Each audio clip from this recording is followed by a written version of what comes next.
नमस्कार मंडळी. आज दुपारी आम्ही सगळेजण आउटर बँक्सला जाण्यासाठी निघालो. आउटर बँक्स हा नॉर्थ कॅरोलिनामधला कोस्टल एरिया आहे. तिथे किटी हॉक, डेव्हिल हिल, नागहेड असे वेगवेगळे टाउन आहेत. सगळीकडनं अटलांटिक महासागराची किनारपट्टी याला लाभलेली आहे. आमच्या घरापासून 3.5 तासांच्या अंतरावर आउटर बँक्स आहे. सध्या इकडे उन्हाळा सुरू आहे आणि बाहेर खूप गरमी आहे. आजचे जे तापमान आहे ते 90 डिग्री फॅरनहाईट आहे. आजचा हा दिवस म्हणजे अमेरिकेतील स्वातंत्र्य दिवस आहे. 4 जुलैचा हा दिवस आहे. इकडे लागून सुट्ट्या आलेल्या आहे, लाँग वीकेंड आलेला आहे. त्यामुळे खूप सारे लोकं आता ठिकठिकाणी फिरायला जातात आणि 4 जुलै असल्यामुळे रात्री फायरवर्क्स इथे होतात. आउटर बँकचे जे फायरवर्क्स आहेत ते बघण्यासारखे आहे असं आम्ही ऐकलेलं होतं. त्यामुळे हे बघण्यासाठी आम्ही निघालेलो आहोत. 1 दिवसाचीच आमची ट्रिप आहे. रात्री आम्ही पुन्हा वापस घरी येणार आहोत.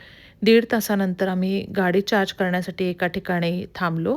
तिकडे थंडगार पेय घेतलं, दुकानामध्ये शिरलो आणि गाडी चार्ज करून पुन्हा गाडीमध्ये बसून आम्ही निघालो. आउटर बँकचा जो हा रस्ता आहे, तो सरळ-सरळ रस्ता आहे. US हायवे 64ला लागून सरळ-सरळ आपल्याला जायचं आहे. इकडे खूप लेन नसल्यामुळे अगदी 2च लेन आहेत आणि सरळ-सरळच जायचं. इथे गर्दीसुद्धा या रस्त्यावर कधी नसते आणि छान हा ड्राईव्ह आहे. यंदा अमेरिकेचा 250वा स्वातंत्र्य दिवस साजरा करण्यात आला. 3 जुलै आणि 4 जुलैच्या रात्री इकडच्या अमेरिकेतल्या प्रत्येक राज्यामध्ये रात्री फटाके उडवण्यात येतात. सगळेजण एका ठिकाणी जमतात आणि फटाक्यांची आतषबाजी इथे करण्यात येते. न्यूयॉर्कमधल्या ब्रुकलिन ब्रिज, वॉशिंग्टन DC आणि मियामी यासारख्या प्रमुख अमेरिकेतल्या शहरांमध्ये ही जी आतषबाजी आहे ती बघण्यासारखी असते. खूप सारे टुरिस्ट हे बघण्यासाठी या शहरांमध्ये जमतात. वॉशिंग्टन DCमध्ये तर खूप सुंदर सगळं असं दृश्य आहे, असं ऐकलेलं आहे. आणि हा जो आउटर बँकचा जो हा परिसर आहे, हा सुद्धा खरंच खूप छान आहे.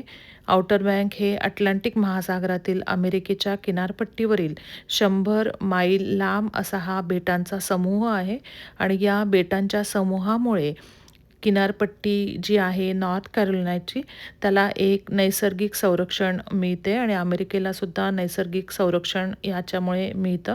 त्यामुळे हे खूप प्रसिद्ध असं बेट आहे.